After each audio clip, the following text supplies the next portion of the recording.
God, grant us in your understanding and the final rest in your eternal consciousness. We go forward into this new year with courage, sure in the faith that while life changes around us, you are always the same. Guide our leaders gathered in this place, your eternal wisdom. Protect us all with your love. So Lord God, what we know not, teach us. What we have not, give us. What we are not, make us. In Jesus Christ, our Lord. Amen. For the Lord's prayer, our Father, who art in heaven, hallowed be thy name. Thy kingdom come. Thy will be done on earth as it is in heaven. Give us this day our daily bread, and forgive us our trespasses, as we forgive those that trespass against us. And lead us not into temptation, but deliver us from evil. For thine is the kingdom, power, and the glory, forever and ever.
This House is now in session.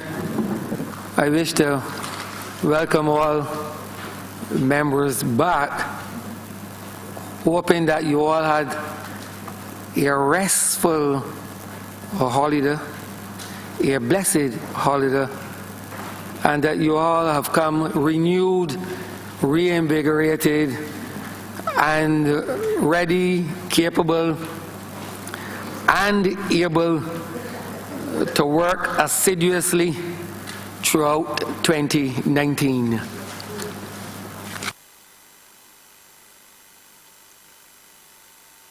Minutes of the meeting held Friday, 14th December 2018, Tuesday, 18th December 2018, and Friday, 21st December 2018.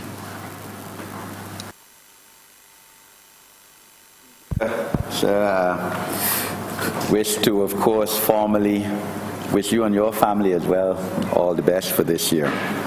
I beg to move that the minutes of the proceedings of this Honourable House of Assembly at those meetings held on Friday the 14th of December 2018, Tuesday the 18th of December 2018, and Friday the 21st of December 2018, which have been circulated, be taken as read. Second. Question is that the aforementioned meetings be confirmed. If there are no observations or corrections, let those minutes stand confirmed. This is from Her Excellency the Governor General. Petitions and papers.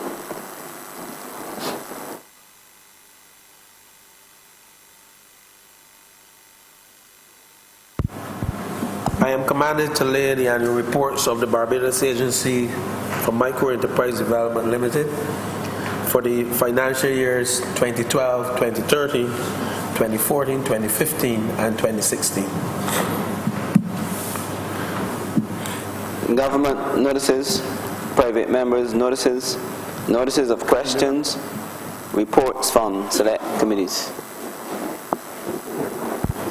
Mr. Speaker, I'm honored to be able to report to your good self and to this chamber that the Joint Select Committee on the Public Finance Management Bill has completed its work as required at the time of their appointment by this honourable chamber. Mr.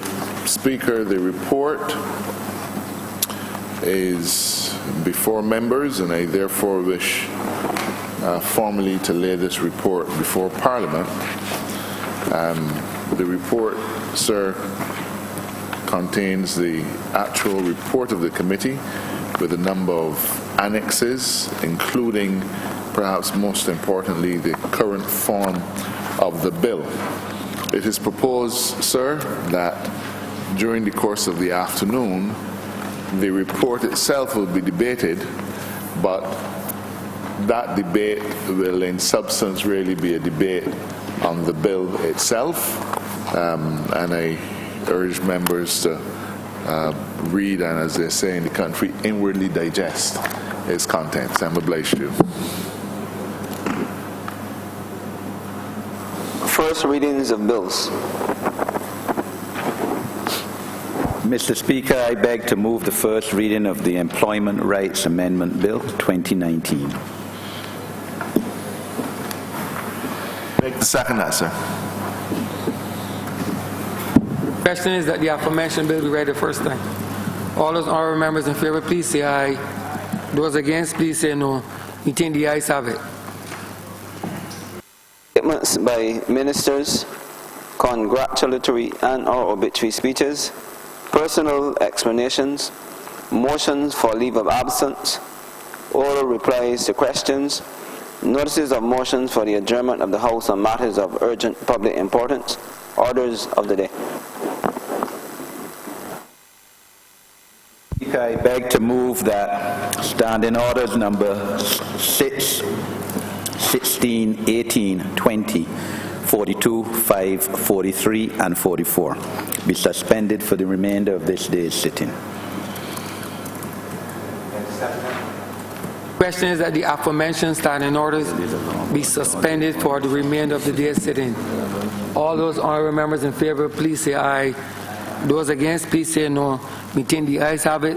The aforementioned standing orders are so suspended.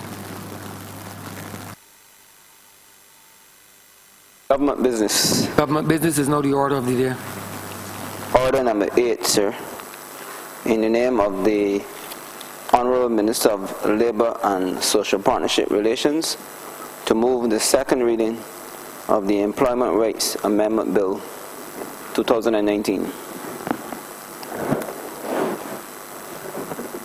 The honourable member for St. Michael West. Point of privilege, Mr. Speaker. I'm clear in my understanding that this specific order has just been called. I can't say that I have been given the courtesy of receipt of a copy of this bill for amendment. If I have been served with such, then I'm not aware of it, and I do apologize in that regard, but I don't think that I have been.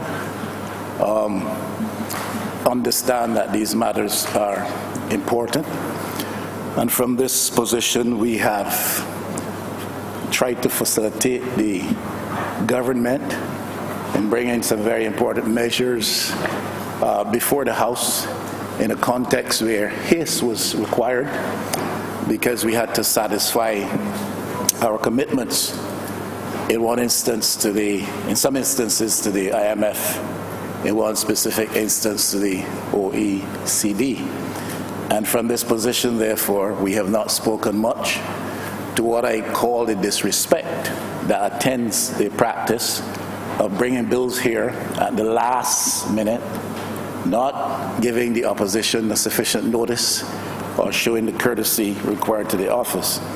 Now, Mr. Speaker, as far as I'm concerned, you can bring good legislation, but if the process about the bringing of that legislation is poor or bad, then that is totally undesirable.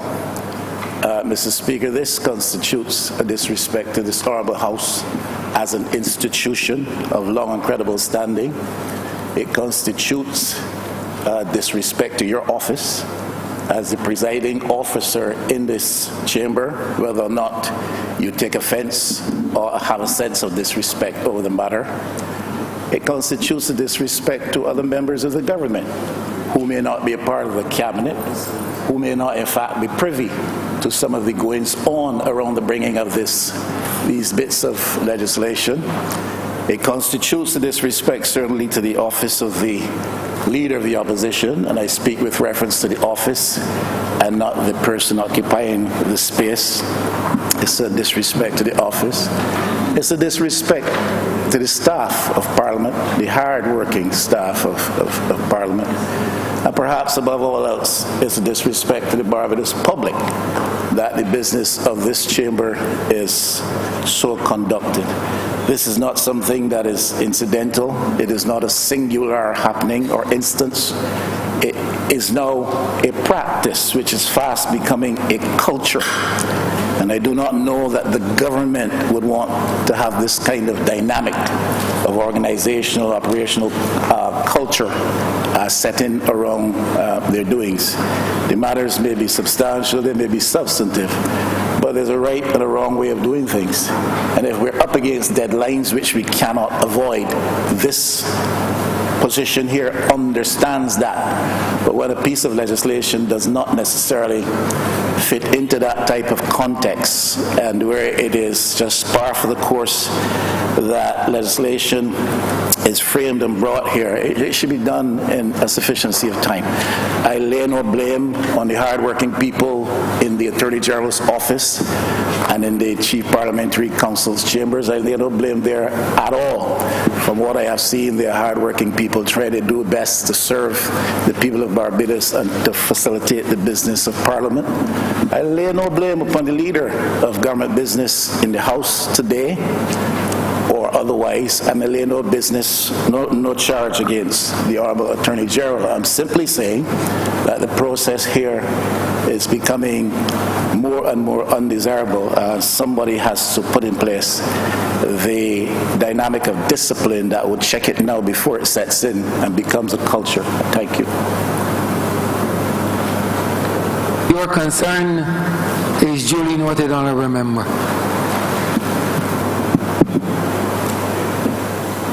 Honourable Member for St. Peter. Thank you very much, Mr. Speaker. Thanks very much. I first need to apologize to the Leader of the Opposition, both the holder and the office, for the late presentation of this bill, and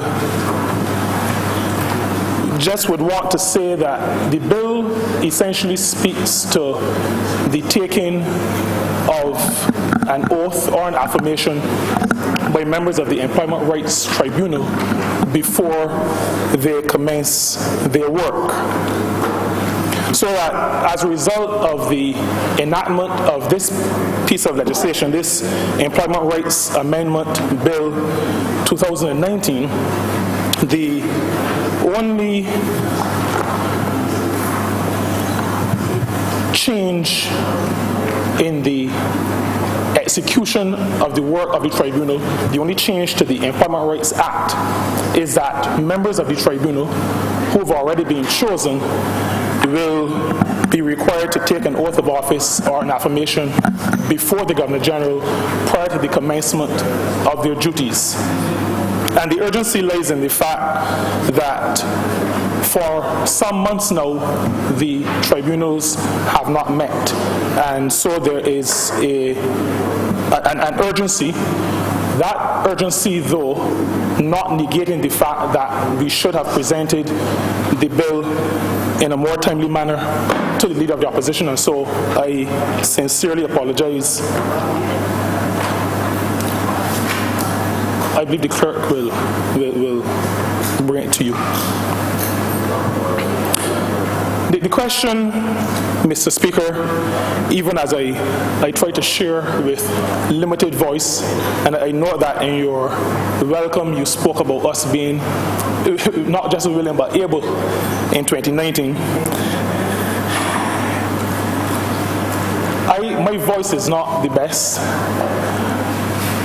but whenever, Mr. Speaker, there is a matter that speaks to the people of Barbados, and delivering justice to the people of Barbados, whether or not I have voice, and having associated with my colleagues, the other honourable members of the government, we are ad idem that once it speaks to the people of Barbados and delivering justice or good governance to those people, whether or not we have voice, we're going to talk. Because we have been elected to speak on behalf of the people and to deliver good governance and justice for the people of Barbados. Now, the question could be raised, why do we need this amendment to the Employment Rights Act?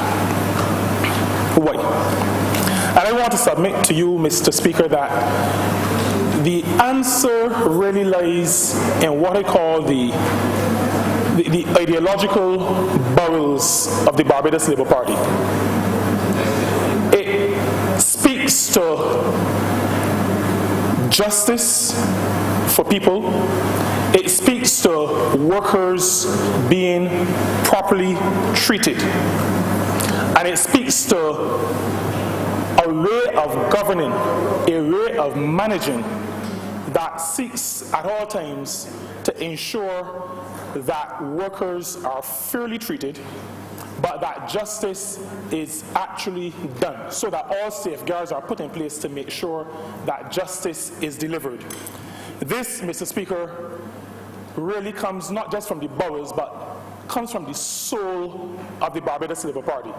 And I would want here to say that this Barbados Labour Party never lost its soul. And so even as we speak to the amendment of this bill today, we speak from the perspective of a party that takes seriously and has always taken seriously its responsibility to the people of the country, to the workers of Barbados, and to good governance and setting up constructs to ensure that justice is delivered to the people. The Employment Rights Act was assented to in 2012 and proclaimed in April of 2013. So that we are speaking about an act that has been in existence for almost 7 years in terms of its application to the employer-employee relationship in Barbados and its management of that relationship. The Employment Rights Tribunal is established under Section 6, subsection 1 of the Act. The Employment Rights Tribunal is charged with significant responsibilities that include adjudicating in matters relating to the employer-employee relationship. Complaints brought under the Act would speak to unfair dismissal. Prior to that, there would have only been the matter of wrongful dismissal, which is as a learned attorney, that is a common law type of action and adjudicated as such. The matter of unfair dismissal was one that legislation in Barbados, there was no legislation in Barbados to address the issue, to seriously and fundamentally address the issue of unfair dismissal as opposed to wrongful dismissal. And so the Employment Rights Act, even though proclaimed in 2013, had been in discussion phase for many, many years before that. And I had the privilege of, as HR director at the time, having input along with other colleagues in the discussion and the drafting and the tweaking of what became the Employment Rights Act. Not a perfect act by any means. It is one that is under constant review, but it is an act that provided for workers in Barbados recourse when they were unfairly treated at the point of dismissal. The Employment Rights Act, the Employment Rights Tribunal that was established under the Act, the powers of that tribunal have been over time significantly increased. And so with the proclamation of the Employment Sexual Harassment Prevention Act in 2017, complaints under that act are also to be adjudicated by the Employment Rights Tribunal. There is also the Holiday with Pay Act, the new Holiday with Pay Act, which I think is also a 2017 piece of legislation that went really, Mr. Speaker, significantly further. And the Holidays with Pay Act, at its second schedule, has amended the Employment Rights Act in a significant manner. Now, prior to this, the Holiday with Pay Act, the Employment Rights Act allowed the tribunal to award certain compensation within certain limits for wrongful dismissal. And these were based, in some cases, on previous legislation, the Severance Payments Act. And it sought to build on that act in terms of the remedies that the tribunal itself could impose. The Holidays with Pay Act included in its amendment to the Employment Rights Act a clause in the second schedule which speaks to enforcing penalties in terms of both fines and confinement, so that a person who contravenes a section of this act is guilty of an offense, the second schedule says, and is liable on summary conviction to a fine of $20,000 or imprisonment for 6 months or to both. And so, Mr. Speaker, I think it is very clear to recognize that the makers of law, the legislature, has over time seen the Employment Rights Tribunal as almost an industrial court, a quasi-court, and has given to that tribunal various powers to determine cases and also to impose now fines or confinement to those guilty of certain offenses. Mr. Speaker, in the Ministry of Labor, we are also pretty far advanced in the preparation of another piece of legislation, which we believe will be a groundbreaking piece of legislation, and it speaks to the prevention of discrimination in employment. That piece of legislation is in draft form and is being discussed and tweaked as we speak. Under that proposed legislation, the Employment Rights Tribunal will also have the responsibility of adjudicating and determining cases, complaints brought to it under that piece of legislation. Generally speaking, Mr. Speaker, the decisions of the tribunal have been sound. The Act provides that, generally speaking, appeal can only be made on points of law. I say the decisions have been sound. There's been one case that has gone to the Court of Appeal, Chefette Restaurants Limited versus Harris, and in that case, the party losing at the tribunal took the case to the Court of Appeal. It is, two things are interesting. One is that the tribunal's decision was vindicated. The other is that the Honourable Leader of Government Business today was the attorney at law representing the other party. But that is an example of a case where the work of the tribunal and the thoroughness of its decision-making was vindicated by the Court of Appeal.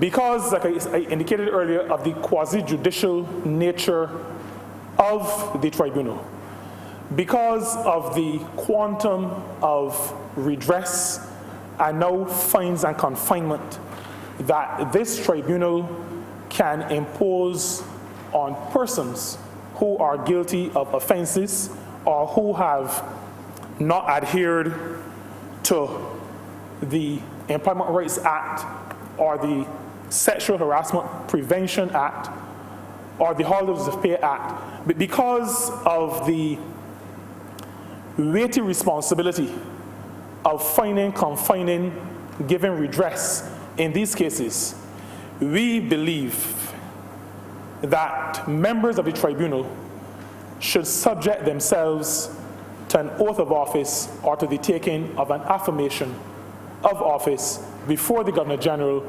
prior to discharging their responsibilities under subsection 6.1 of the Act and before adjudicating in matters relating to the areas of labor legislation that they are charged with adjudicating in matters on. We believe that their function is serious enough, impactful enough, that it needs that level of seriousness. I'm going to begin, Mr. Speaker, by alluding to justice and governance. When we speak to matters of delivering justice, those who are on the receiving end must have a certain level of confidence that justice is being fairly delivered, that those who are charged with the delivery of justice are taking very seriously their responsibility. I want to submit also, Mr. Speaker, that not just those who are involved in the instant matters need to have that assurance, but I want to submit to this Honourable Chamber, Mr. Speaker, that those who are looking on, wider society, need to feel confident that those who dispense justice are doing so understanding that they have a solemn responsibility to take their roles seriously. When the Employment Rights Act was developed, there were a number of clauses included in this act that were to apply to the functioning of the Employment Rights Tribunal. A number of sections were lifted from the Commission of Inquiry Act. And commissions of inquiry, those who sit presiding in those situations, have to submit to an oath of office. We have tribunals, well, a tribunal, which is not charged with as weighty a responsibility as the Employment Rights Tribunal, and I speak particularly to the Severance Payments Tribunal. And the severance payment, those who sit to dispense justice at the level of the Severance Payments Tribunal also have to subject themselves to the taking of an oath of office or an affirmation, because it is understood that justice needs to be seen to be done.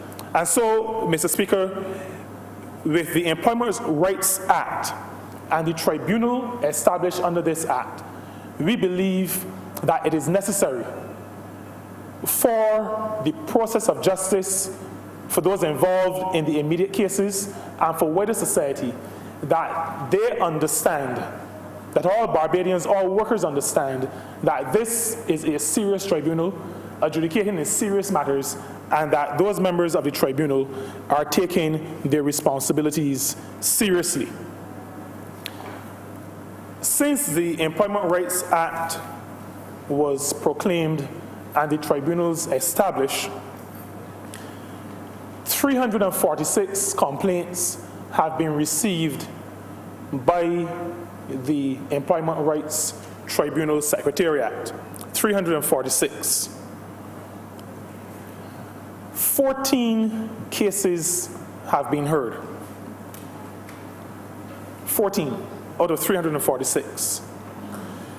9 decisions have been handed down. 5 decisions are pending. 10 of the cases, of the complaints brought, were settled outside of the Employment Rights Tribunal.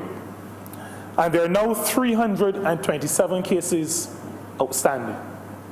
Mr. Speaker, even as Minister responsible for Labour and therefore responsible for this situation at this time, I would want to admit that this is an untenable situation.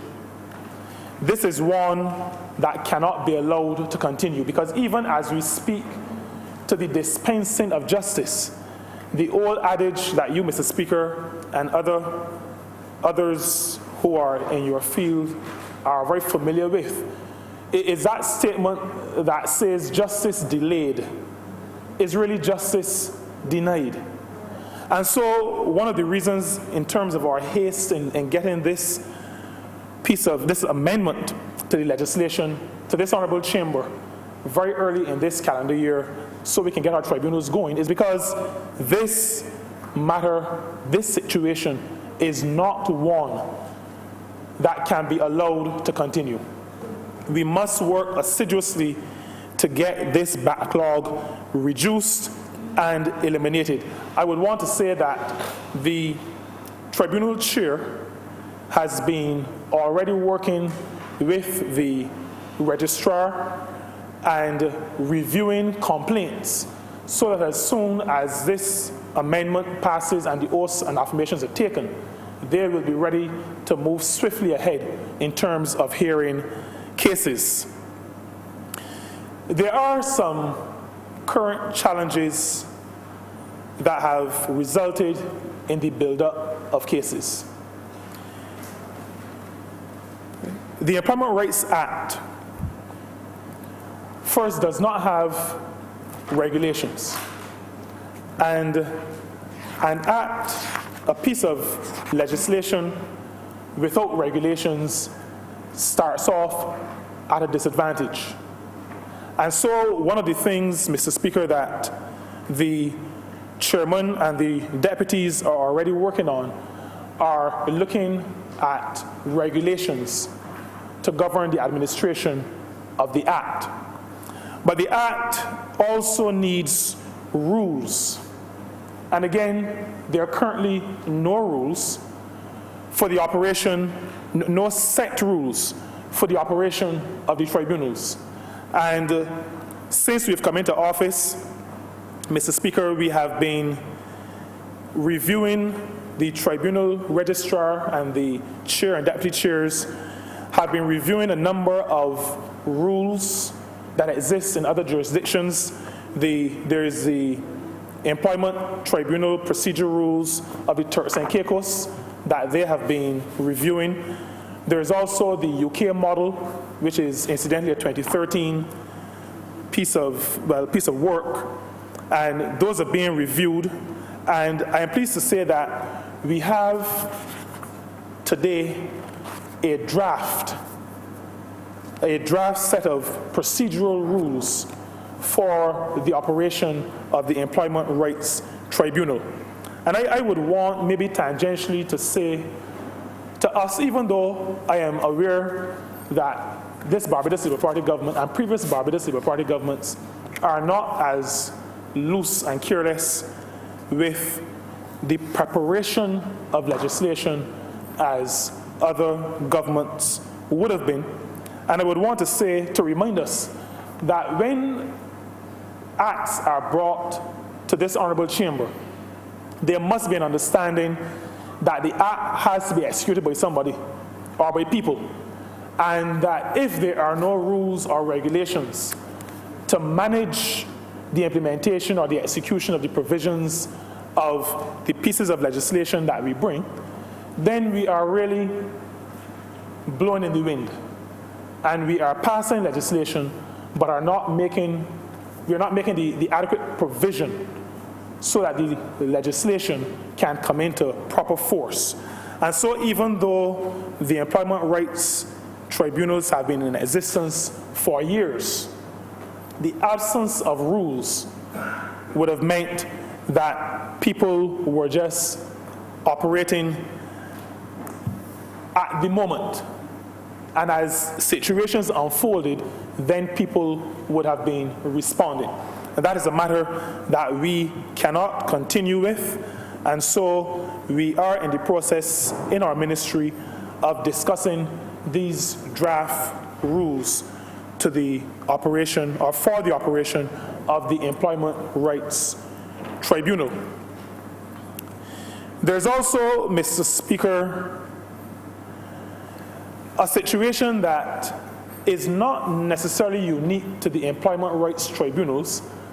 And I say that because, having sat on the National Insurance Board for a number of years, I recognize that it is an issue in a number of tribunals that have been set up. And that is, there are sometimes situations where persons who have been asked to sit on or chair tribunals do not really have the time to devote to the work of the tribunals. In many cases, I should probably say in some cases, because I don't like to be too emotive in my use of the language, in some cases, persons treat to the work of these tribunals as something that they do when their main work is complete, when the cases at the assizes have been dealt with and I have an afternoon free. And that is, and I'm not sure, Mr. Speaker, that we can really blame professionals for that, because at the end of the day, the stipends that attach to the work of these tribunals are exactly that. They are stipends, and I would want to say, though, that I think as a government, we have to review those stipends, not to make them more than stipends, but to make the stipends a little healthier in terms of stipend. We have certain financial, budgetary constraints at this point, but I believe that as times get better, as they will, we will have to look at adjusting some of those stipends. But the reality is that professionals who have to earn a living, who have been asked to chair and sit on these tribunals, do have a certain conflict. They need to earn their living, and they need or their desire to fulfill a duty to their country. And so what we have sought to do as a government is to select for these tribunals as chairs, the tribunal chair and then the deputy chairs. We have sought to select persons who we believe will have a little more time to devote to the work of the tribunals. And I think that is imperative if justice is not to be delayed. Persons who are leading tribunals should be persons who are competent, but who also have maybe a little more time to devote to their work. And so we believe that the tribunal chairs that we have chosen have not been chosen because of any political affiliation, because we believe that is what has tainted choices in the past, where persons are chosen only because of political affiliation. The Barbados Labour Party is a political party, and we understand the politics of governing. But we also understand that in matters of governance and justice, we have to look past strictly narrow partisan considerations. And so persons have been chosen to lead not because of which card they carry, but because of their ability, their innate ability, and also the availability of time to execute the work, the very important work of leading the employment rights tribunals. And that is what we have done as a party. There's been another challenge, and this one relates to the availability of secretarial logistical support to allow for the meeting of more than one tribunal at a time. That has been a challenge because there have been one or two times in the past when there was a desire to have more than one tribunal sit at any given time. I am pleased to indicate, Mr.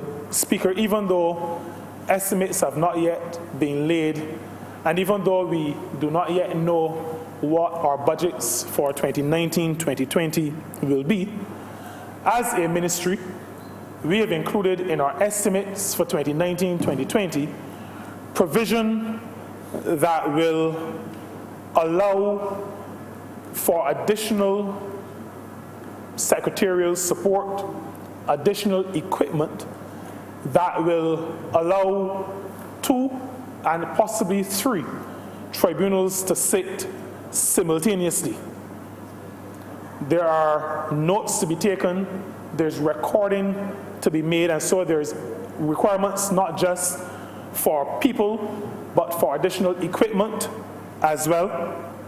And provision has been made, and we'll be pushing hard very shortly to have those additional people, resources put in place to allow for the hearing, for the sitting and the hearing of multiple tribunals simultaneously. People, resources, and also the equipment. And that will allow for the tribunal to hear complaints 3 at a time, as I said, up to 3 at a time. It will also allow for the notes from those hearings to be delivered in a more timely manner so that the work of hearing and progressing through the cases can be done without undue delay. We are working to address these matters that have for so many years dogged the performance of the Employment Rights Tribunal. There is another issue that we are grappling with, and its resolution will probably take a little bit more time, even though I believe we know what we need to do in terms of resolving this one. And it has to do with complaints being submitted to the Chief Labour Officer, but the Chief Labour Officer not having enough power, clout, by law to do more work in resolving these matters before they are sent to the Employment Rights Tribunal. And what has been happening is that the Chief Labour Officer, the Office of the Chief Labour Officer, has been used in too many respects as a courier service, so that the complaint is delivered to the Office of the Chief Labour Officer for the Chief Labour Officer to pass on that complaint to the Employment Rights Tribunal Secretariat. That is one of the reasons why we end up with so many cases at the level of the tribunal and so many unheard, one of the reasons. And so as we seek to resolve this particular issue, we recognize that the legislation governing the work of the Labour Department and the Chief Labor Officer has to be strengthened. The Chief Labor Officer needs to be in a position to attempt conciliation, meaningful conciliation, before matters are then referred to the Employment Rights Tribunal. And that is not anything new or strange. Outside of industrial relations matters, we know that in the legal system across the world and in Barbados, we have been trying to move to, before we get to the court stage, we have been trying to work with alternative dispute resolution, because we recognize as a society that not every matter needs to be taken to the point where there is a judicial or quasi-judicial intervention. There are some matters, and I believe, and this is just anecdotal, I do not have evidence, but my gut somewhere tells me that most disputes could be resolved without invoking judicial or quasi-judicial methods for resolution. And so even as society attempts to move toward alternative dispute resolution, it is our belief that the office of the Chief Labor Officer needs to be strengthened legally to allow for that office's intervention in matters of industrial relations disputes, including disputes brought under the Employment Rights Act, disputes brought under the Sexual Harassment Prevention Act, disputes brought under the Holidays with Pay Act, and disputes that may come under the proposed Prevention of Discrimination Act when that comes.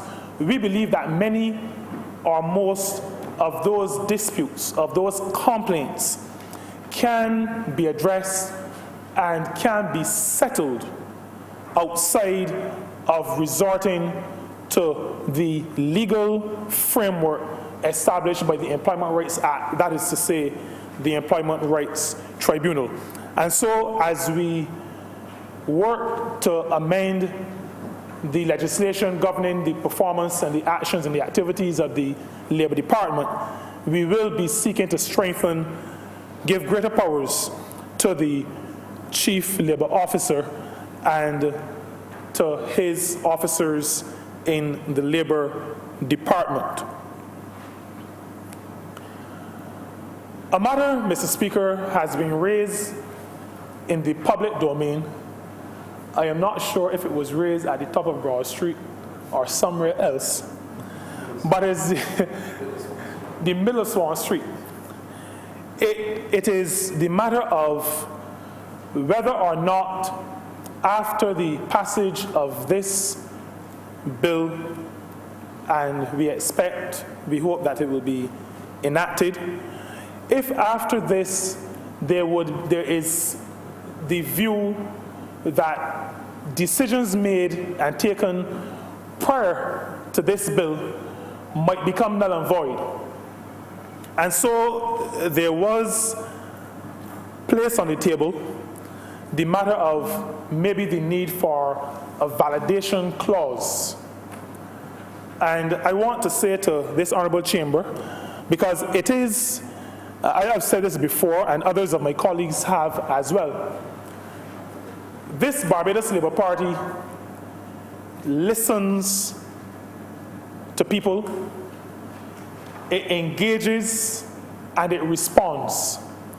And so the matter of the taking of oaths or affirmations and what happens to previous decisions as it speaks to their validity, we heard it in the middle of Swan Street, as the Honourable Leader of the Opposition has indicated, and because of our ethos as a party, we took advice from legal counsel to this Parliament, the Chief Parliamentary Counsel.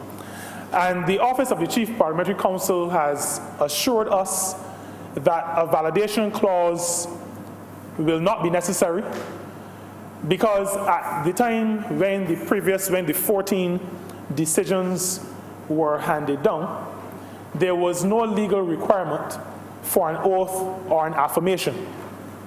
And so those decisions cannot be considered null and void because no provision of the Act at the time that the decisions were handed down have been breached.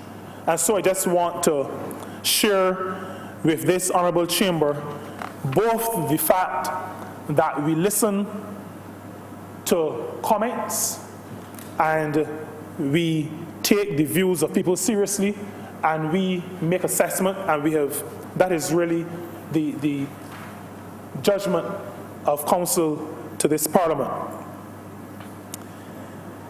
The Ministry of Labour and Social Partnership Relations, as it speaks to and addresses matters of justice in the employer-employee relationship in Barbados,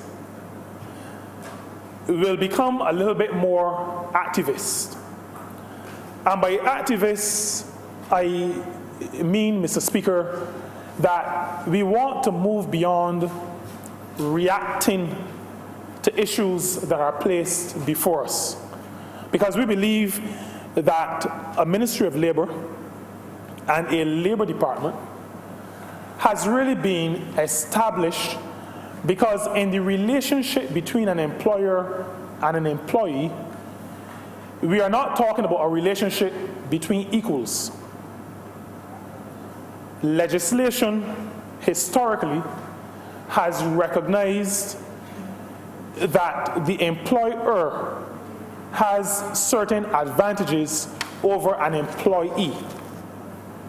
And so legislation that comes before a Parliament is legislation that seeks to bring certain levels of balance to the employer-employee relationship.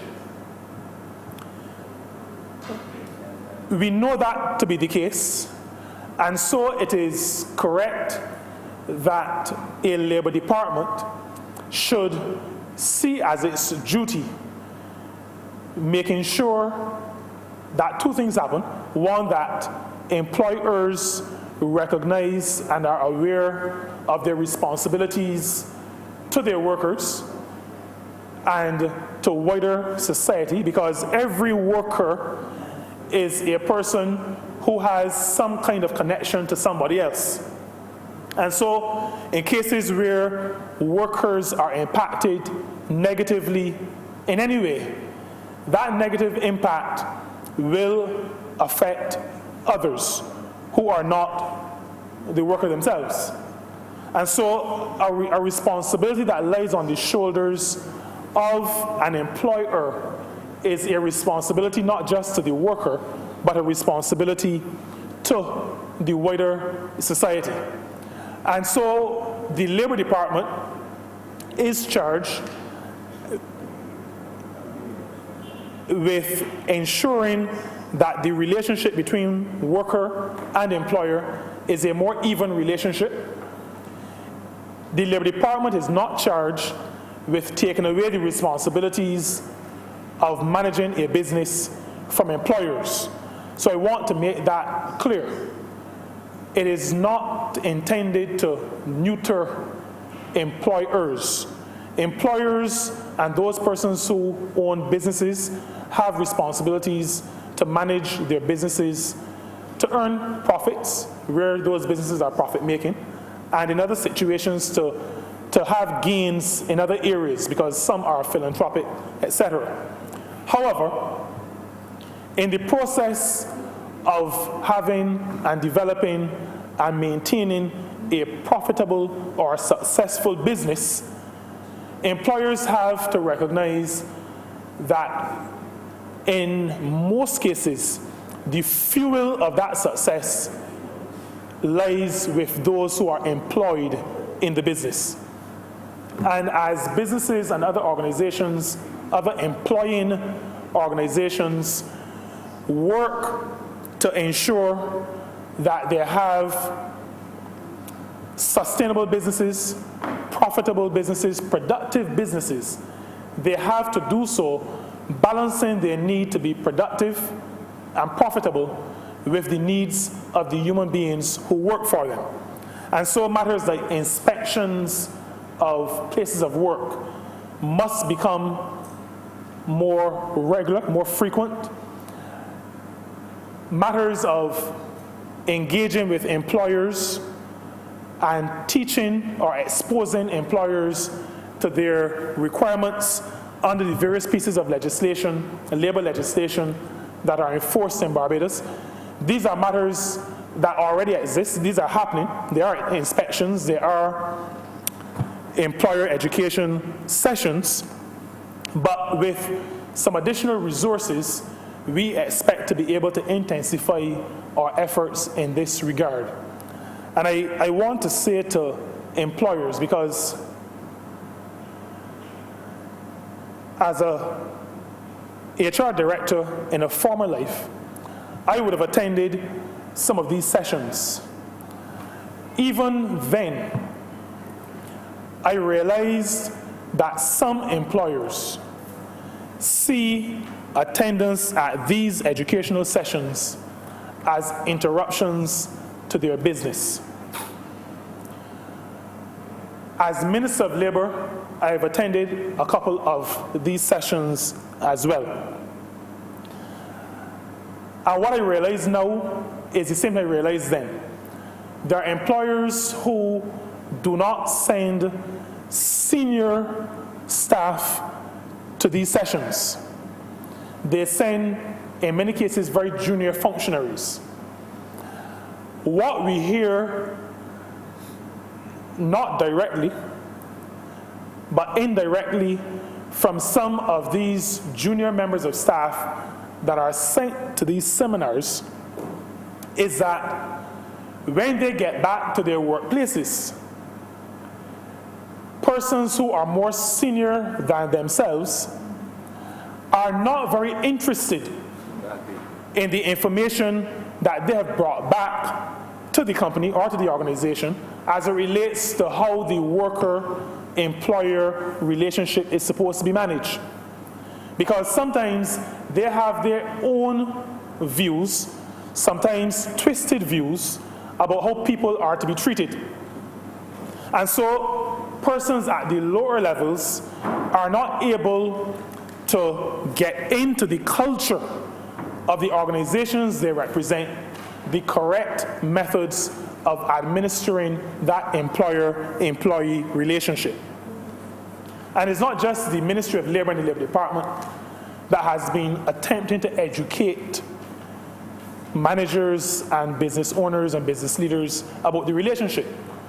The Barbados Employers Confederation, which is an association of employer organizations, also has a similar problem, where the very senior people are not always taking advantage of the educational opportunities that an organization like the BEC would implement. There's the Human Resource Management Association of Barbados, HRMAB. HRMAB also periodically has these kinds of activities. HRMAB also has the issue of senior people not always taking advantage of the opportunities that avail themselves of being able to manage their people properly. And I am calling on employers, business leaders, leaders of other employing organizations in Barbados to make yourselves aware of the legislation that governs the employer-employee relationship. Attorneys are clear, judges are clear, legal people are clear that ignorance to the law is no excuse. And I want to put employers of human beings on notice that we will not, even as we strengthen the legislation, we will not be taking lightly breaches of the legislation. and we will not be allowing employers to say to us, we did not know. We are going to make provision for the educating of employers. We will plead with them. We will beg them to avail themselves of opportunities to learn. Thereafter, we will take whatever steps legislation allows us to take in order to make sure that employers do not treat their workers any worse than a decent human being should treat another decent human being. The protection of workers, Mr. Speaker, has always been a priority for the Barbados Labour Party. The evidence is clear. I've spoken to it on a number of occasions, both in here and outside of here. This party was born in 1938 out of a struggle of workers to better themselves and to better provide for their families and their other dependents. The struggle for better terms, the struggle for better conditions of work spawned this party. That desire also caused this party to form the Barbados Workers' Union. And I think that was in 1941. In the early 1940s, this Barbados Labour Party created the Barbados Workers' Union out of a recognition that our role as a party and as a government is the development of a just country, society, but also the protection of workers. And while we build a just society, allowing workers to achieve more, to develop themselves, and to better provide for themselves and their families.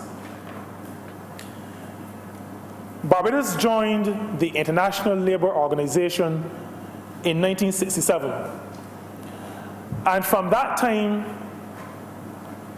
Barbados has been actively involved in the work of the International Labour Organization.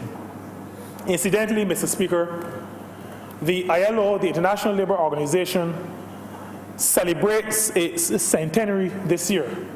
It was formed in 1919. It is the oldest, I believe, in the family of organizations that constitute the United Nations organizations. It celebrates 100 years of existence this year. It was set up around, and the Honourable Member for St. Michael East will be familiar, but around the time when workers across the world were rising up. The Bolshevik Revolution happened around this time because it was understood that workers, oppressed as they were, needed a voice. Barbados joined the ILO because Barbados recognizes that workers need to be protected. Barbados recognizes, and this Barbados Labour Party certainly does, that people left to themselves. I've said it before, the only reason why we have laws is because if people are left to themselves, they become lawless. And if a society is to be a well-ordered society, then there needs to be rules.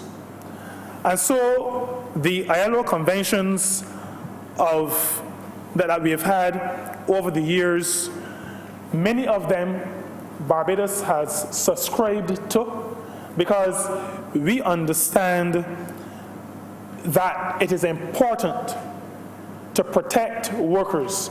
It is important to allow workers to reach their full potential, because we have always believed, and we still believe, that a contented worker, a happy worker, will be a productive worker.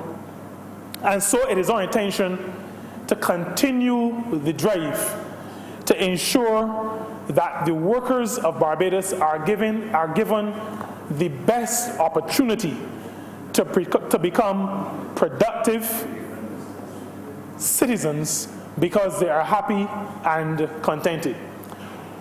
I want always, though, to bring balance. And even though there are certain responsibilities on employers in this country, I also want to say that there are significant responsibilities on the workers of the country.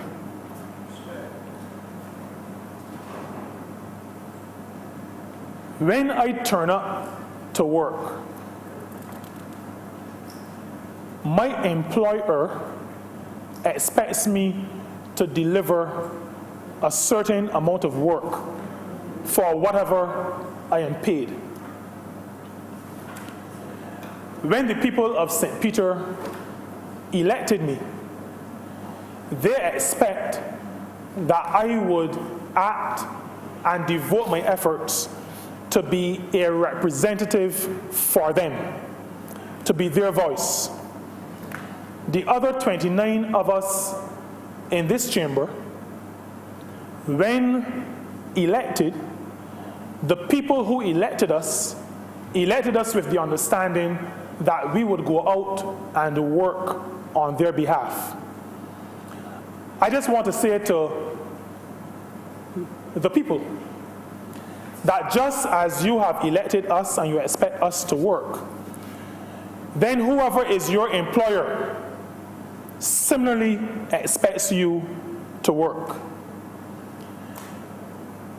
We as a government will be insisting that the conditions under which you work are suitable for human beings, and sufficient that that is the case, then it is expected that workers will be productive workers in Barbados. The Barbados Labour Party, even as we continue the BERT program, executing the BERT program, we have insisted that workers will not be on the front line of any adjustment in the rescuing of this country. And that is why in the budget of June or July last year, revenue-raising measures were our first order of business, because we had a gaping hole to fill, a big deficit to address, and deficits are addressed by raising revenues, reducing expenses, growing the economy. It is really sometimes more simple than economists may make it out to be. But you either raise revenue, reduce your expenses, or grow the pot. Our first order of business was to raise revenue. We did so judiciously because our position is the same now as when we were in opposition.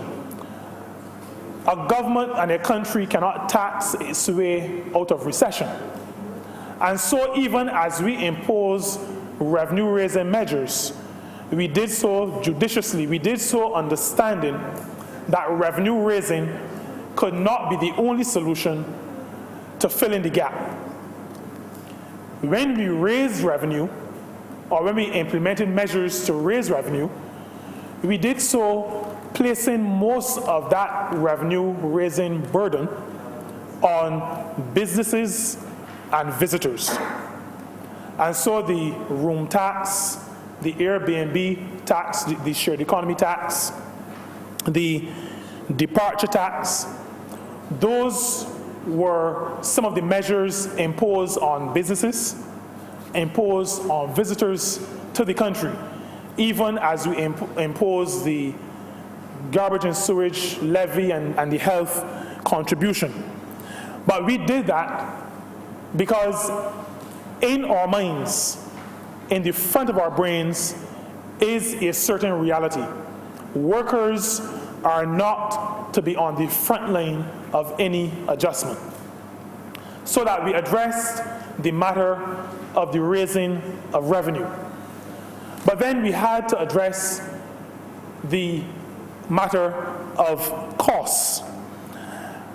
And the timeline will reflect that our consideration of the unfortunate step we had to take of separating persons from the public sector, from employment in the public sector, was done only after we addressed the matter of our next largest cost, which is the servicing of government's debt.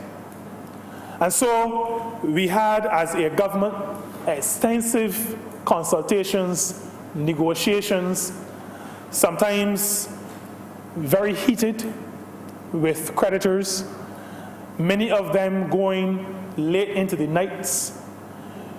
But we did it, we persevered, we fought hard, because debt service being such a significant component of government's expenditure, if we were going to avoid having to follow the instruction or the wish of the principal advisor to the last government, whose indication was that 6,000 people should be terminated, if we were not to be callous like that, if we were to maintain our position as a caring party, we had first to address the next largest item of expenditure. And so we dealt with our debt, its restructuring. The process continues. We have dealt with domestic debt. We are still in the process of addressing foreign debt. But even as we address domestic debt, the caring of this government about people and current workers, but also former workers, has been manifested in our ring-fencing of persons who hold government savings bonds. Because this government understands that regular people are the ones who, generally speaking, hold government savings bonds. Slightly more sophisticated investors go to T-bills and debentures and other instruments. But regular people would spend $50 or $100 or $200 on government savings bonds. And so they were ring-fenced. There was the matter of pensioners being impacted by the debt restructuring. And the Honourable Member for St. Michael Northeast, the Honourable Prime Minister, indicated to this chamber that we knew what we were going to do for pensioners. We could not say it at the time because we were still deep in negotiations. But this government understands that people have to be taken care of. And so she was able to announce how we would be dealing with pensioners. The workers of Barbados have been taken in to the confidence of this government from the time we came into office. Mr. Speaker, our very first meeting, 10 o'clock on the morning of, I think, May 28th, if I'm not mistaken, was our first major meeting, a meeting of the social partnership. And so far, I think in the 7.5 months in which we have been in office, we've had at least 12 meetings of the social partnership. More meetings in 7.5 months than the former administration had, I believe, in 7 years.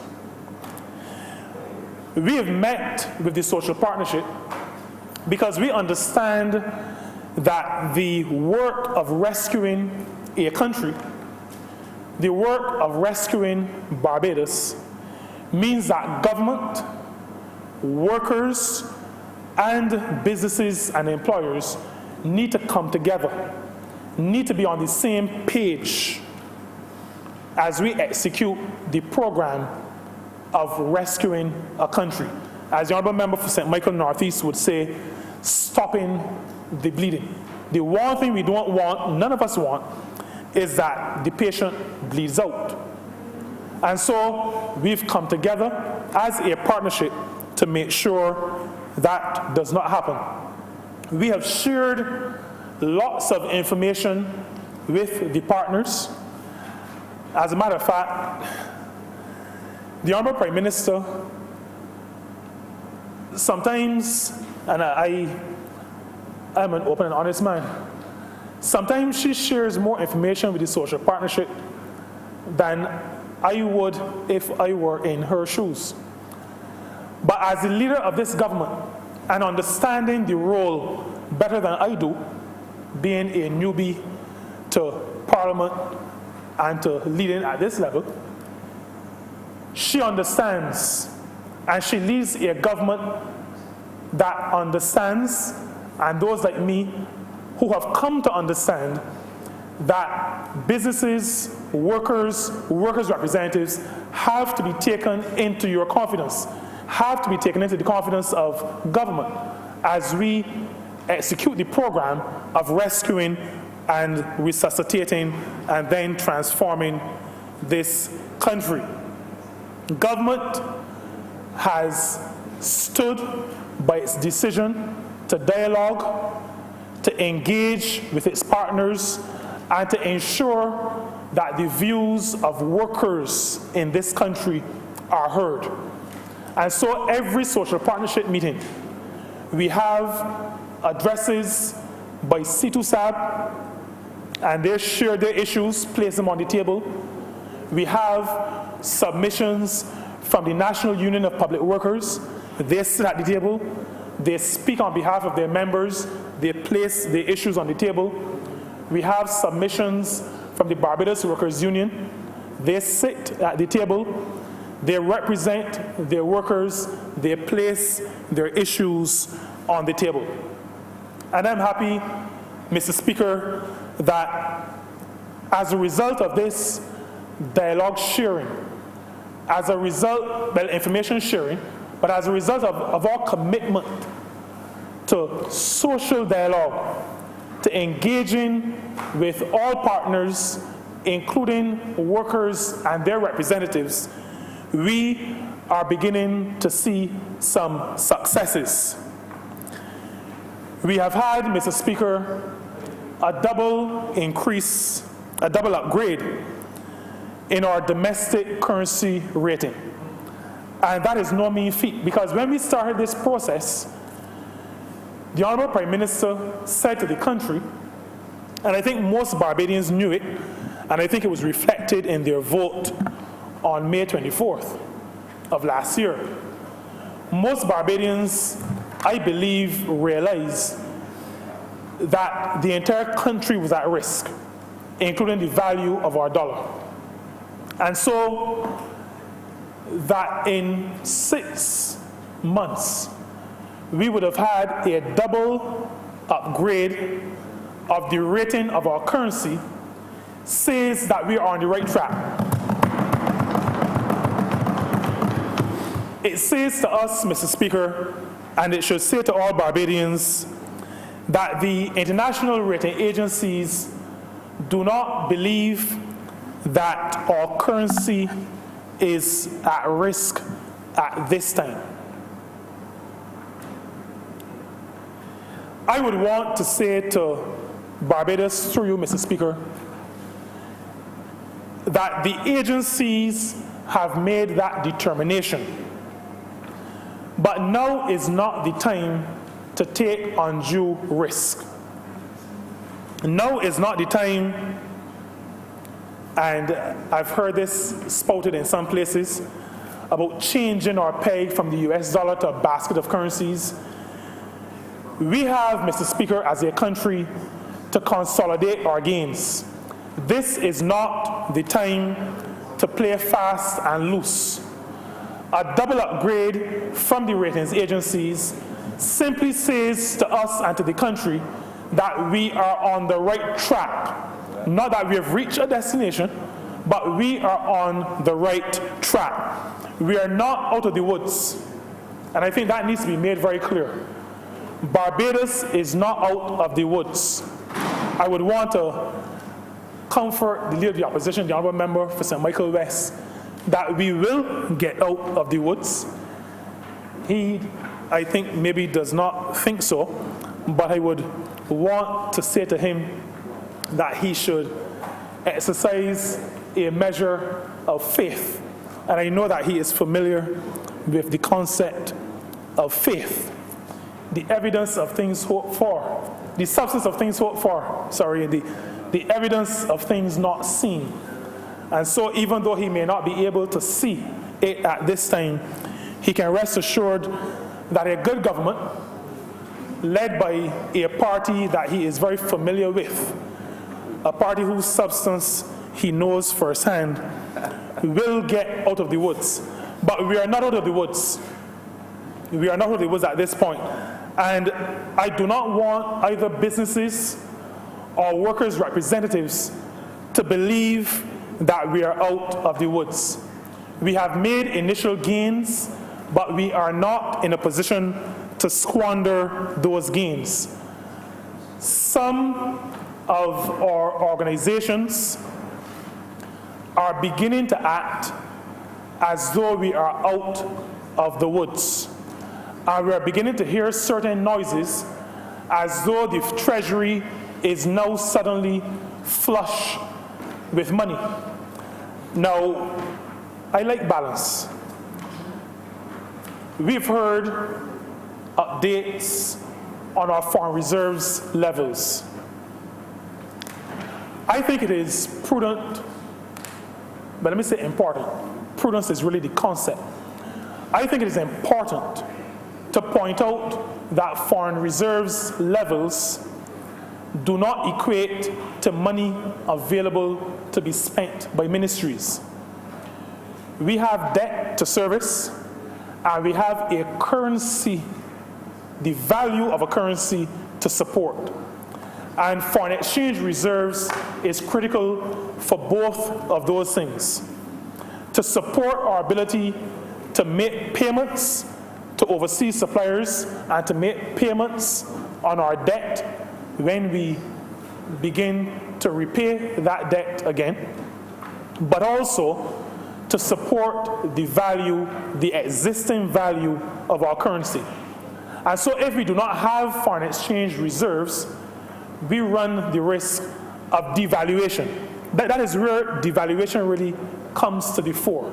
When you don't have the foreign reserves to back the value of the currency. We are not out of the woods. And I want to say to organizations, especially those organizations representing workers, this is not time for brinksmanship. This is not time for games. We are still in a serious struggle for our country. And I just want to encourage businesses, workers' organizations to stay focused and to stay the course. The upgrades that we have received, those upgrades to our domestic currency rating, acknowledge that we have taken the initial first steps that we have outlined in the BERT program. But those upgrades also make the assumption that we will be following through on that program. We are just at phase 2 of the program. And this program is a journey. It is a program that is credible. The international agencies have recognized it to be a good program. The International Monetary Fund, even as it agreed to an extended fund facility for Barbados, understood and recognized that we had a program that would work once we put it in place, took the first steps, and saw it through to the end. That is the basis upon which we have received support from the International Monetary Fund, from the IDB, from CDB, from the World Bank, and from CAF. They see a program. This program, Mr. Speaker, represents a journey. We have the destination in sight, but we have not yet reached the destination. We are at phase 2. Phase 3 is to start on April 1st of this year, 2019. that is to last for 18 months, and there are certain elements in that program that others will speak to from time to time in this honorable chamber. But I just want to say to all of us and to all Barbadians, let us stay the course. Let us continue the journey. Let us build on the positive first steps and the initial momentum that a good program, like the Barbados Economic Recovery and Transformation Program, has given us as a push-off point. I believe, Mr. Speaker, that most Barbadians believe that at long last, we're on the road to recovery.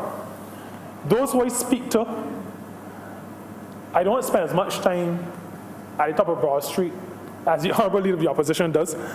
But those in St. Peter who I speak to, and I'm sure he hears this. No, but the Honourable Leader of the Opposition has said here on a couple of occasions that the people at the top of Broad Street told him certain things. Well, that's the thing. We are located close to the top of Broad Street, so I don't see any reason why he should not be at the top of Broad Street. And as a man of the people, I know he wants to be hearing what the people are saying.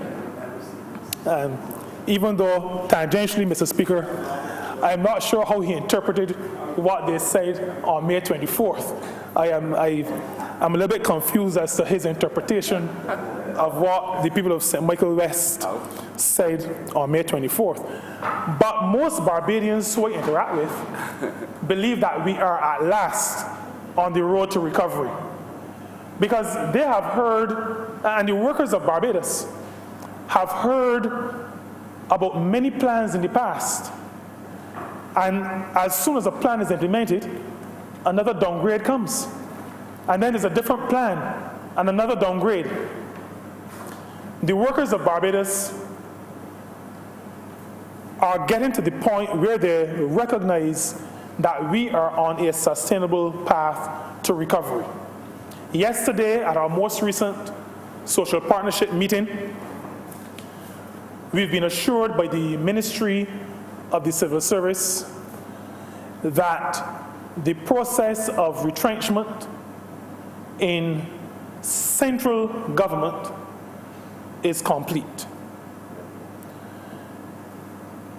That is not good news, because this government does not treat retrenchment as just something that had to be done. We knew it had to be done, but it pains us every time we think about it and talk about it. But I mentioned it to say to the country and to say to those workers in central government, because they're like us, Mr. Speaker, are human beings. And if you're not sure if a process is complete, then you're not sure if you are likely to be touched by it, impacted by it, in some cases devastated by it. Central government, we have been assured that process has been complete. The process is not complete in some of the state-owned enterprises.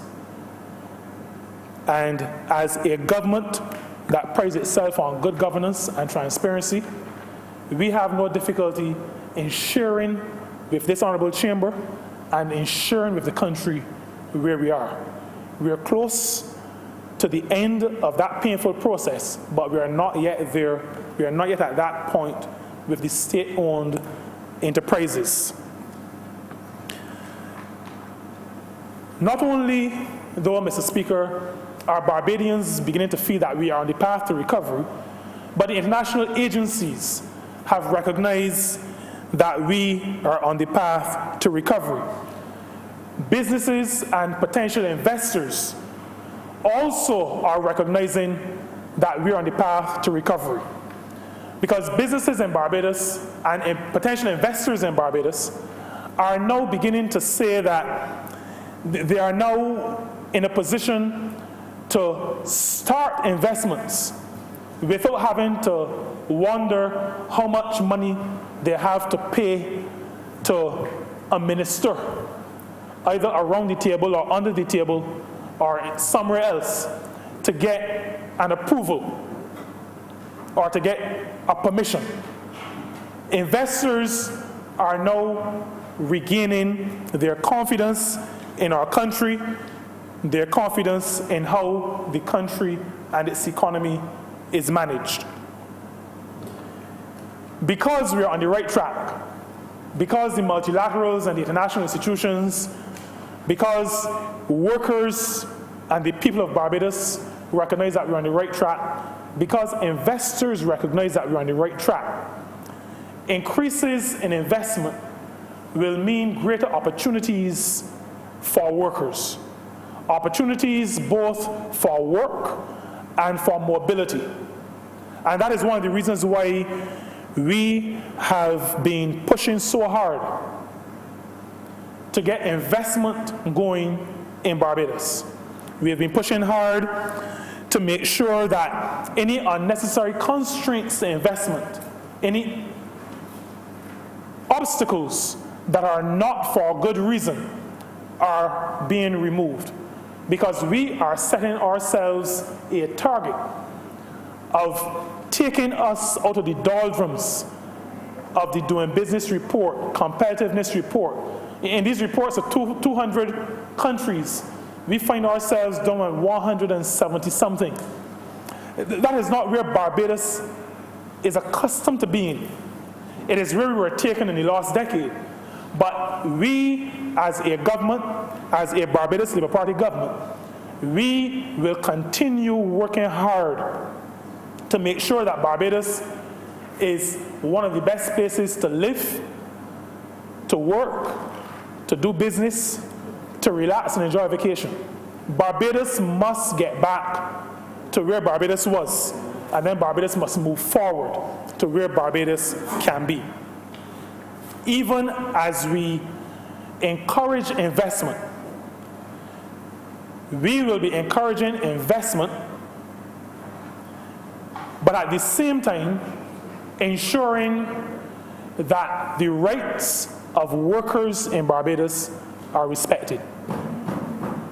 We are not taking investment in Barbados at any cost.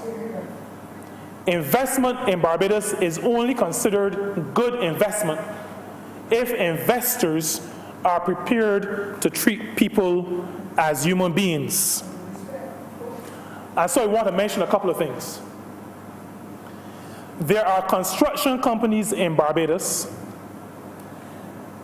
that are treating employees as self-employed, are refusing to pay national insurance for them. Because they're not taking that cost, they are able to underbid the decent companies that treat their employees as employees and pay national insurance on their behalf.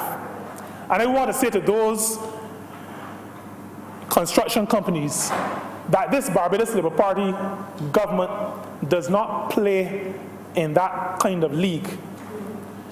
You are not going to gain our favor by bringing bags of money, because bags of money does not help us to see our workers as human beings. We are not selling the rights of our workers for any gains, any personal gains on our behalf. That is not how this government operates.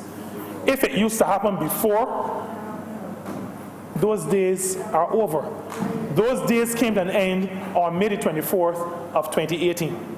The rights of workers must be respected in Barbados. And those construction companies that refer to their workers as self-employed, but indicate where they must work, indicate what tools they must work with, provide the tools for them, give them uniforms, give them protective gear, do all the things that labor law indicates would cause them to be seen as employees and not as self-employed. all those construction companies that are doing that, as Minister of Labour, and speaking on behalf of this government, we are asking them to cease and desist from that bad anti-worker practice. We also have, Mr. Speaker, situations in this country, and I don't think there are many.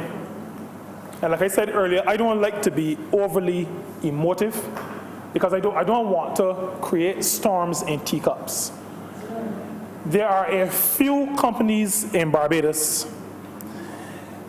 that do not pay particular attention to the rights of workers to associate freely with the unions of their choice.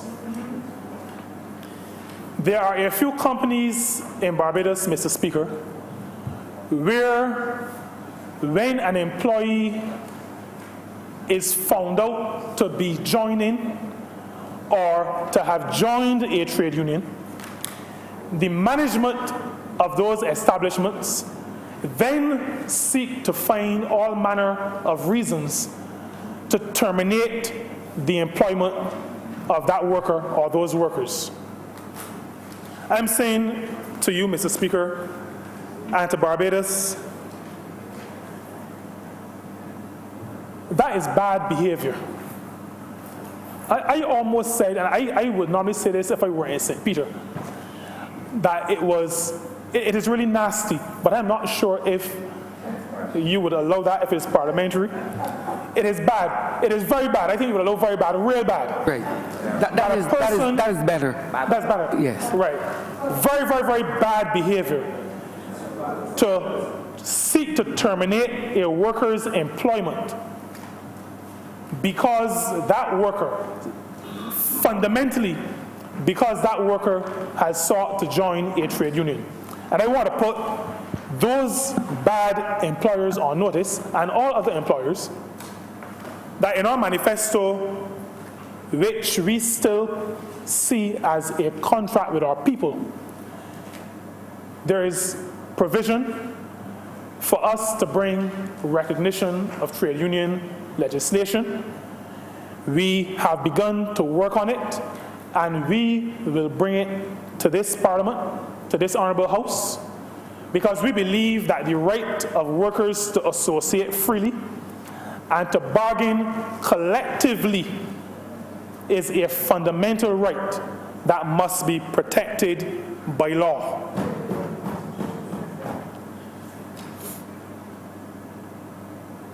We have, and I heard this just yesterday, a company that normally negotiates collective agreements with a union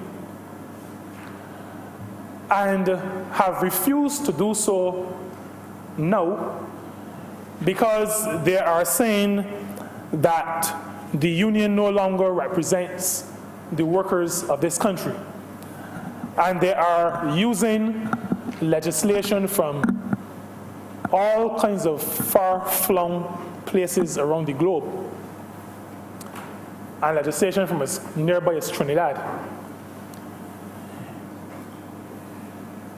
I just want to say to a company like that, and companies that think in that way, that they must treat their workers in good faith. There's no provision in our law for removing the recognition of trade unions. And if they feel that there should be such a provision, then we have to go through the process. They have to agitate for it.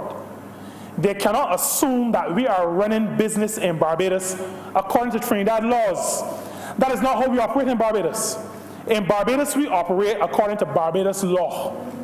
Laws are made in this honourable chamber and in the other place. Laws that govern all industrial relations in Barbados are not made in Port of Spain. They are not made in Westminster. They are made here. And once you operate here, then you conform to the laws that are made here. Now, I've raised these because it is important for employers, whether businesses or other employers, to understand that this party, this government, born out of the struggle of workers for better terms and conditions, will not be turning its back on the workers of this country. We were born out of the struggle. We continue the struggle, even as we recognize that there is significant responsibility on workers as well. But workers must be fairly treated in Barbados. We will not let up on our commitment to the workers of this country. In fairness, I also want to say that government, and those who know me to be fair and expect me to be fair. Government is also an employer. And most industrial relations issues, challenges, come because people refuse to sit down and talk. As a matter of fact, I believe most disputes generally, not necessarily industrial relations disputes, but most disputes arise as a result of people refusing to sit down and talk and to discuss. And I'm not talking about situations where people are trying to frustrate a process. I'm talking about genuine dialogue.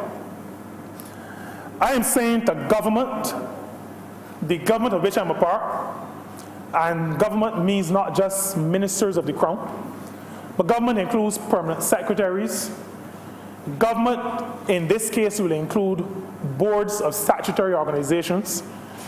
Government will include CEOs of statutory organizations. Government, in this case, includes industrial relations consultants to state-owned enterprises in Barbados. I am saying to all of us in government that we have a responsibility to be model employers.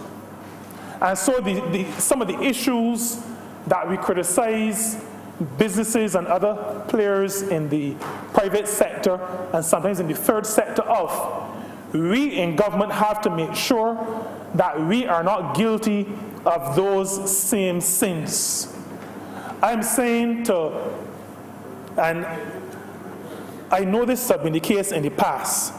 I'm not speaking to any instant case, but I've known in the past, I've heard in the past, where employees in the government service have been very upset that those who now lead in the public space, permanent secretaries or persons at that kind of level, sometimes would act as though they were never clerical officers, as though they were never junior members of staff.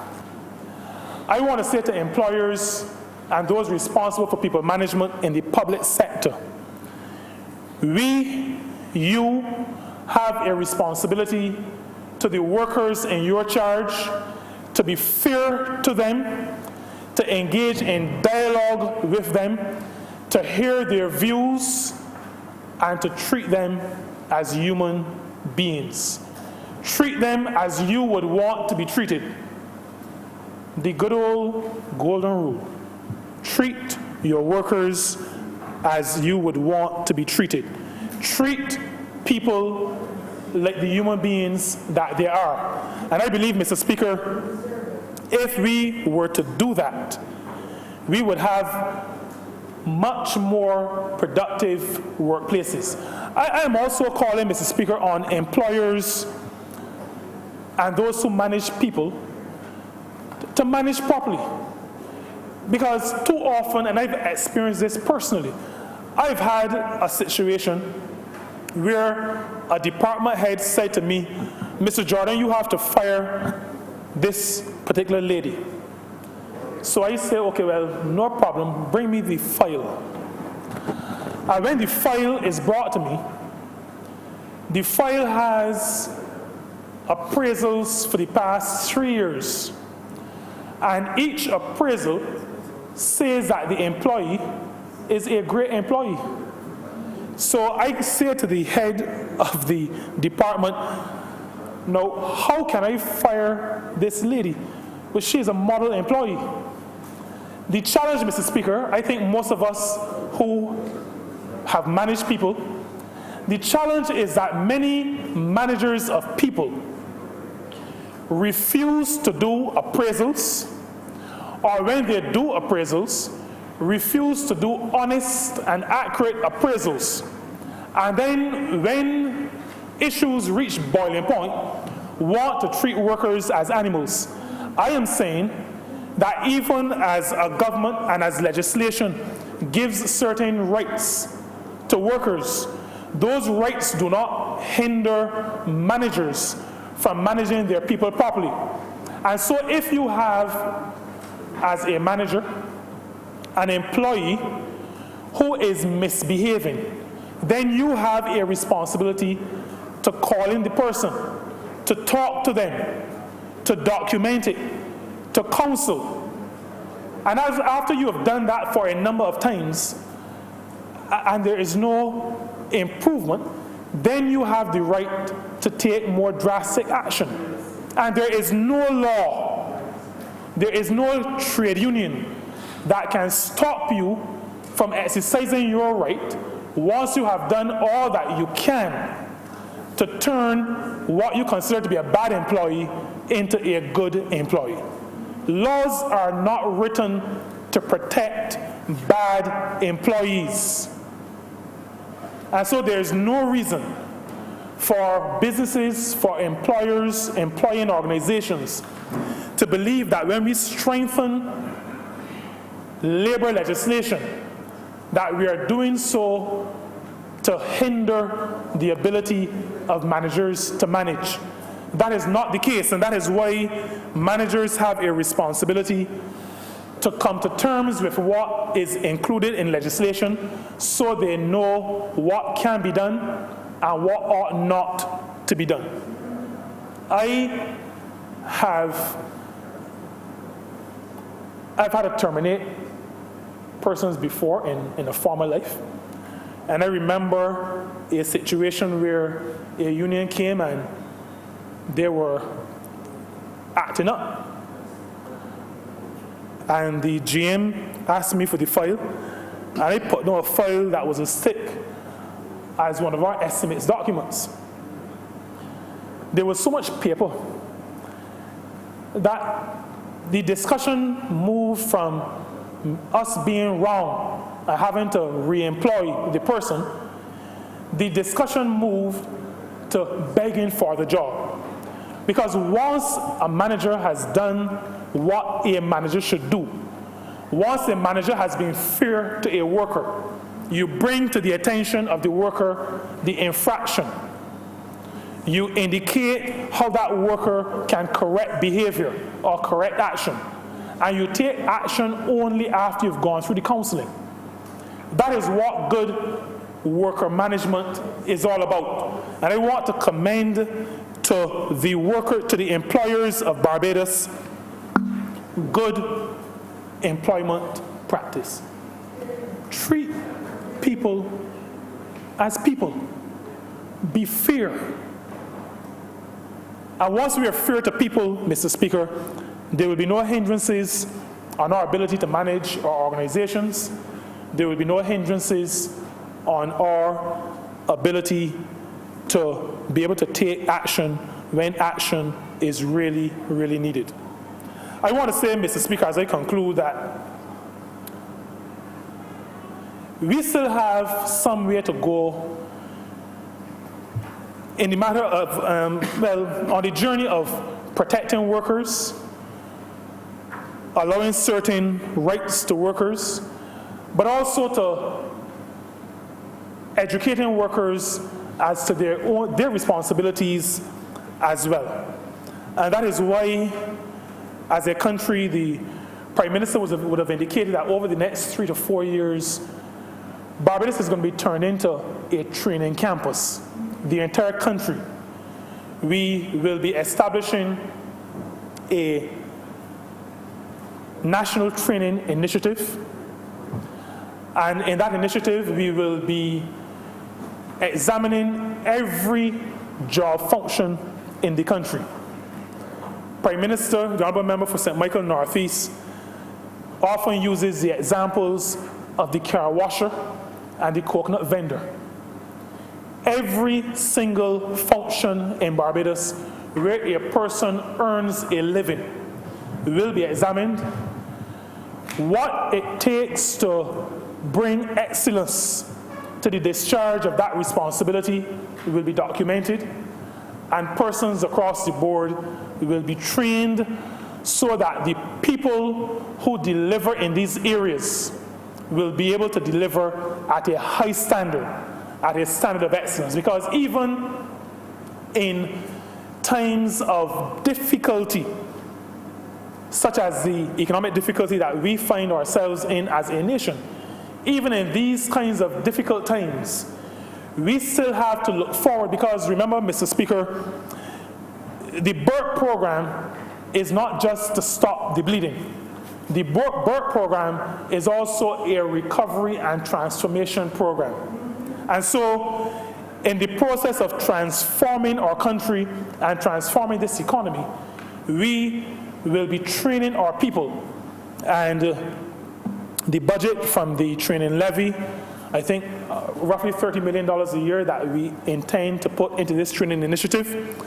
And the intent is to make sure that every worker in Barbados has the tools to deliver excellence in whatever area that worker has the opportunity to deliver excellence in.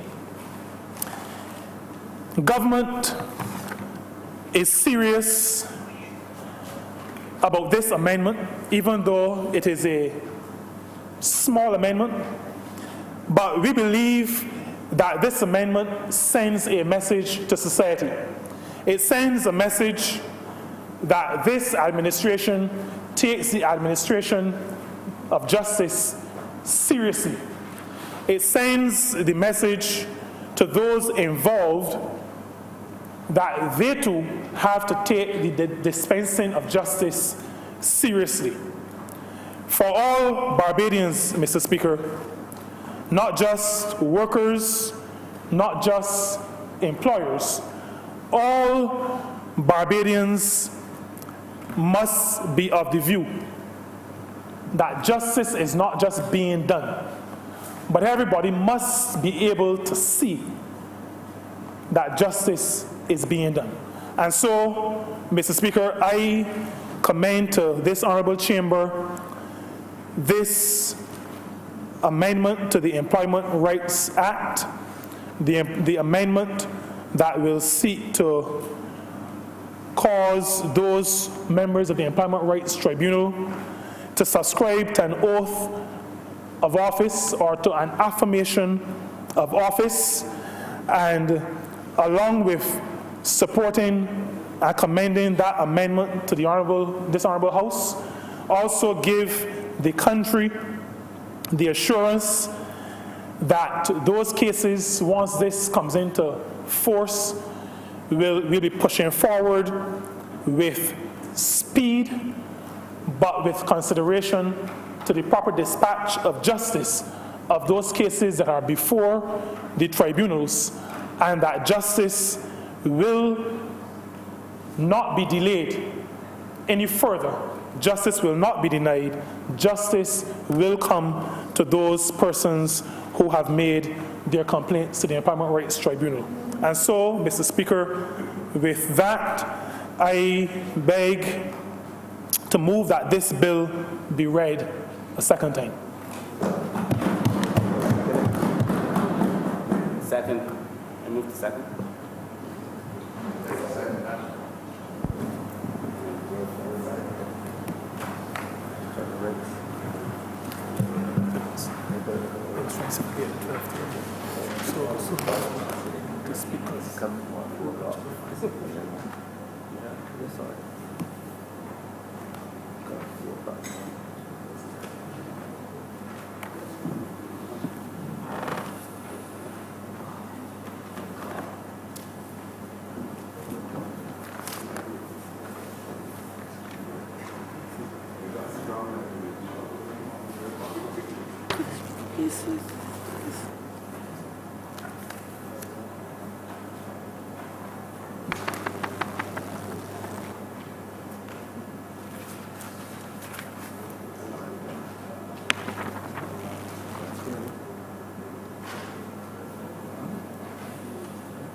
Complete thing there neither?